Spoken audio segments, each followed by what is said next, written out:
how unusual for Will, a guy who, I mean, on that kind of stage to do something so insane. Absolutely.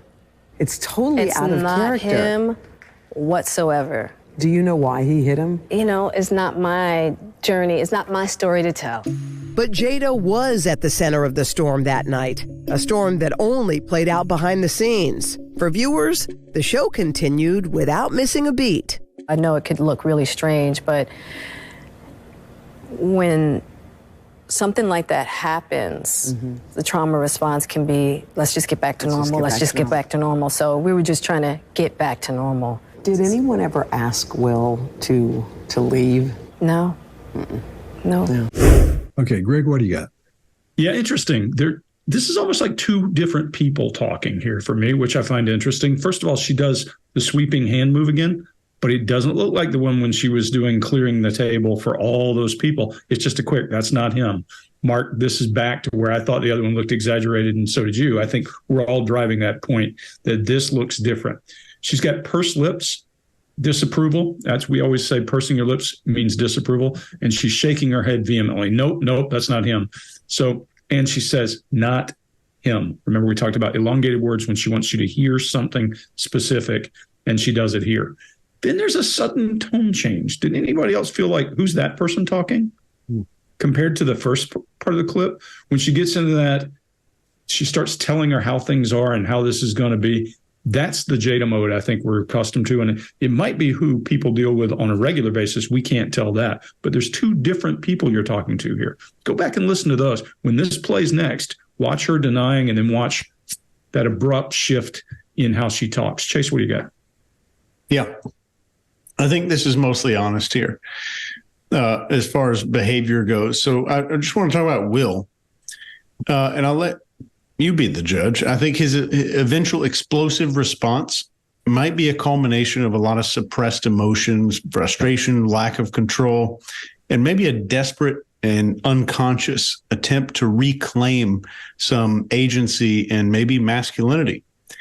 Keep in mind, I don't know much about him or the couple. I'm just going off of what I saw on the stage there. But the joke about Jada might have been some breaking point where all of this pent up emotion just exploded.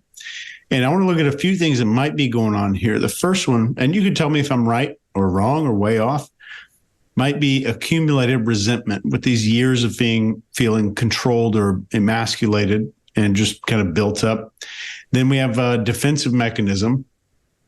And this is feeling just undermined in his relationship, might be overly sensitive to perceived slights or insults, even if they're unintentional or innocent. Then we have a desperate bid for control in his life. So just by reacting aggressively, Will might believe that he's asserting some autonomy or proving to himself, or maybe proving to Jada, that he has agency and power. And finally, maybe you can tell me what, if I've got one of these, if one of these might be correct, finally would be misplaced aggression.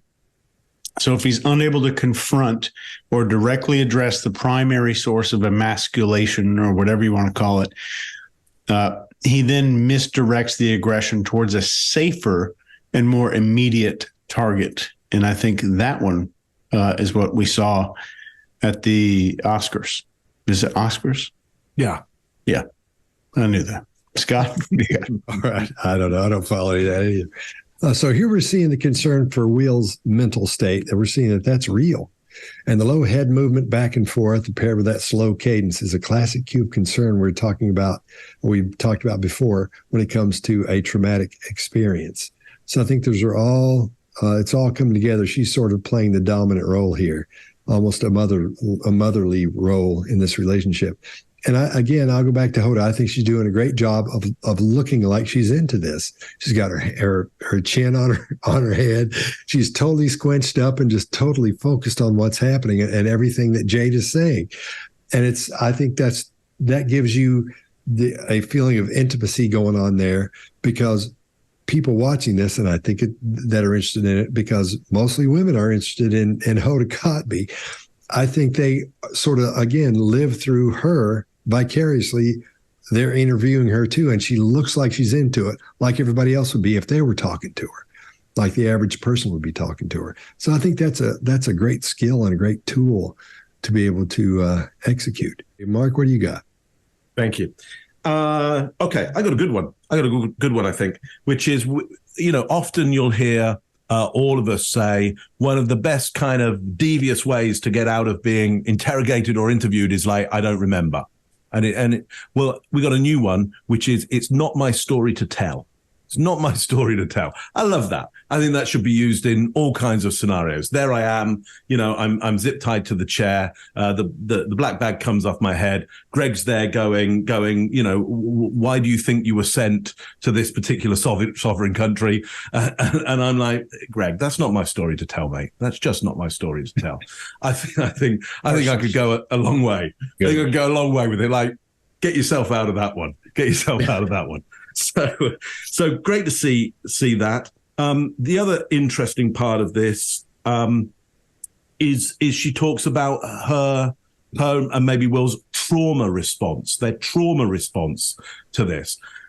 Well, somebody just got hit live on stage, and so maybe I don't know enough about this, but I would instantly go, I think probably that person might have been slightly traumatized by this.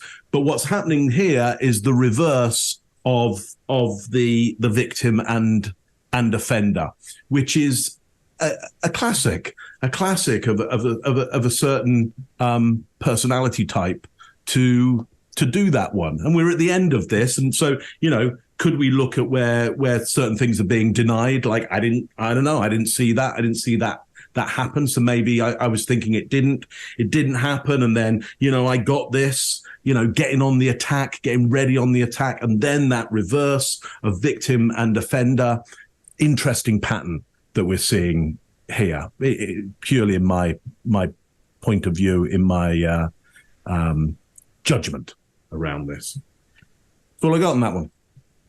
One of those tape replays. How unusual for Will, a guy who, on that kind of stage, to do something so insane. Absolutely. It's totally out of character. It's not him whatsoever. Do you know why he hit him? It's not my journey. It's not my story to tell. But Jada was at the center of the storm that night, a storm that only played out behind the scenes. For viewers, the show continued without missing a beat. I know it could look really strange, but when something like that happens, the trauma response can be, let's just get back to normal. Let's just get back to normal. So we were just trying to get back to normal. Did anyone ever ask Will to leave? No. No. If you like this video, get the full body language breakdown and analysis on our main channel by clicking this video right here.